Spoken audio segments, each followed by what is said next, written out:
natin yung lugar. Nice.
What's up guys? So, gusto po mga kaibigan, ito po tayo ngayon sa Barangay Matigtik, so, sa Garay, Bulacan. Puling lim, which is nice. At time check 7 o'clock ng umaga. So Matigtik Bridge, awasin tayo mag-isa. You know, North Garay River. Ano din sa kapila. Yo, what's up guys? So yun po, tayo po ay pupunta rito sa may Barangay Baraca, dito sa North Garay, Bulacan. At puntahan natin yung isang magandang paliguan dito na hindi ko masyado nabapasyalan. Yung mga hilig mag nature trip na katulad ko. At yun, matabi lang siya ng Triple P campsite at Pakiling River. Alright, palatandaan, landmark, itong Coral Elementary School. Pag nakita nyo yan, yung kanto rito, doon kayo kakanan. May tindahan dito, sarado. Ayan, mga signage na nakasulat, Barangay Bangkal, Barangay Baraca. So ayan, meron Kalia Forest, Triple P, Edwin Resort, yun, no? So dito tayo pupunta, tayong campsite Encantadia. Ayan, so dito po yan, papasok Barangay Baraca. Ala, umuulan, yun, no? Kitang kita, oh.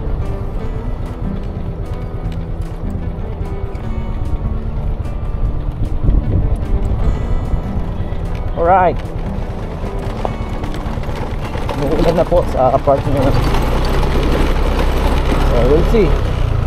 Hopefully hindi naman siya magtuloy-tuloy ng matagal. Ito po yung daan dito,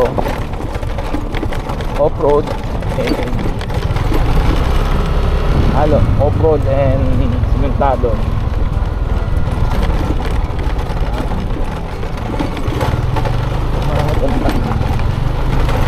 At siyempre, nadaanan natin itong welcome art ng Baraca.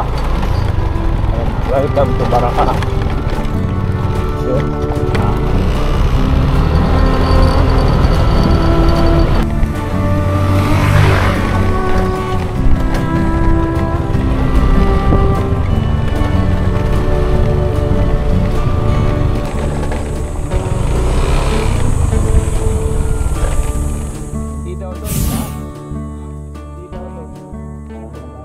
Alright, so yun nga guys, mula dyan sa may barangay kung saan naniningil sila ng 20 pesos for environmental fee. Tapos meron dyan kanto mga 50 meters away, ay kakanan po kayo at makita nyo naman mga signages doon ng mga river resort dyan sa lugar ng Baraca. At tapos meron din kayo matadaanan dito ng mga human toll gate, which is abutin ngayon ng 30 pesos. So 1.8 kilometers po yung layo mula dyan sa may kanto na nilikuan ko papunta dito sa may pupuntahan nating paliguan. Nice.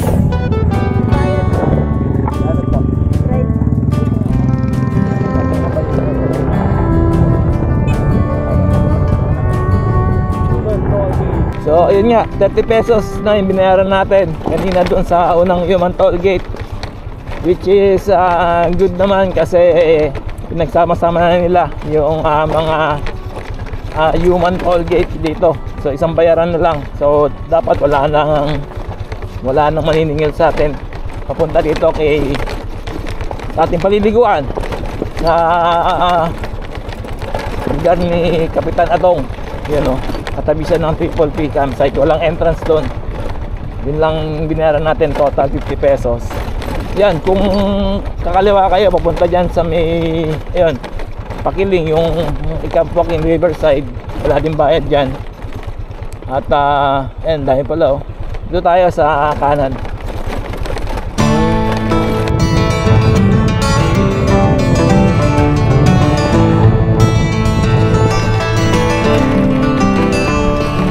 Ito yung taas.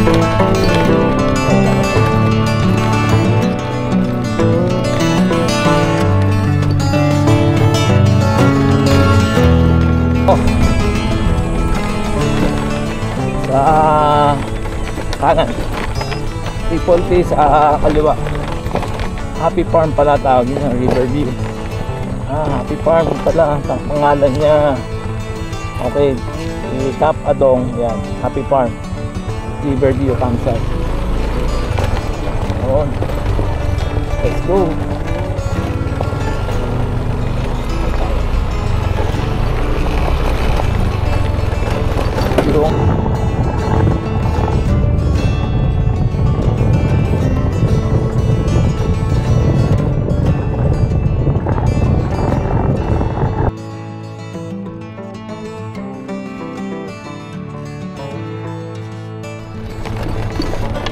Yung tayo.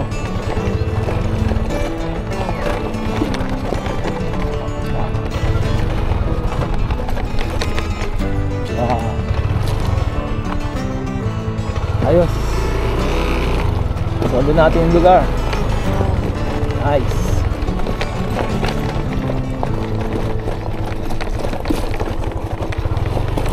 As always.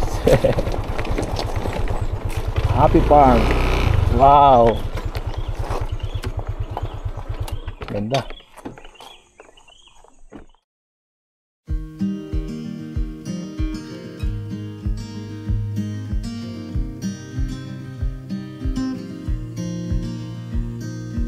Windows down, scattered clouds.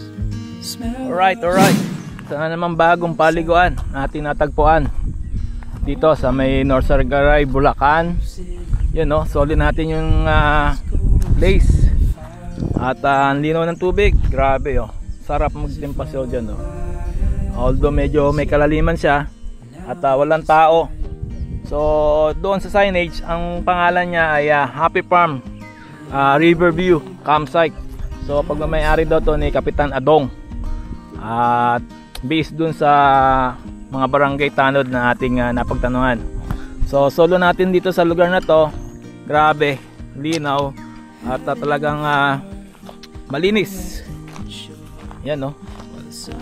O di ba? Sa kabilang side ano dun yung Triple P, which is may bayad na 70 pesos yung entrance. Dito walang bayad, no entrance fee.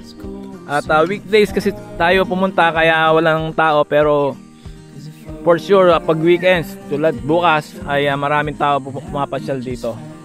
Yun no. So welcome to Riverview Campsite dito sa Norsagaray, Bulacan. Yan no.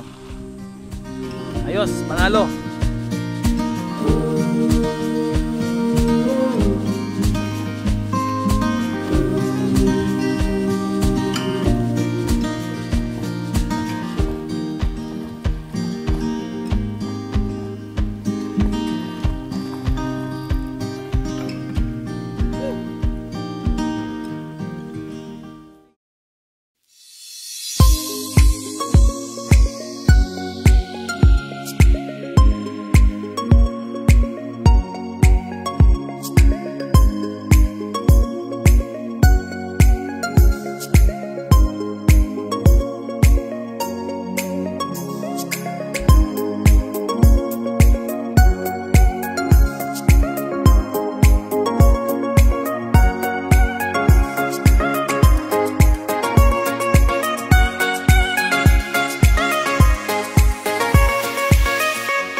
At ayun na nga mga ka-Trip Adventure, pauwi na po tayo.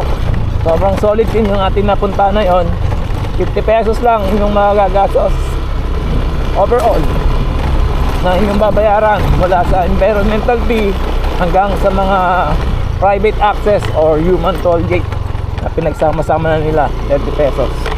At ayun, malamig at malinaw na tubig, malinis na ilog ng North Sagaray dito sa Happy Park Riverview campsite.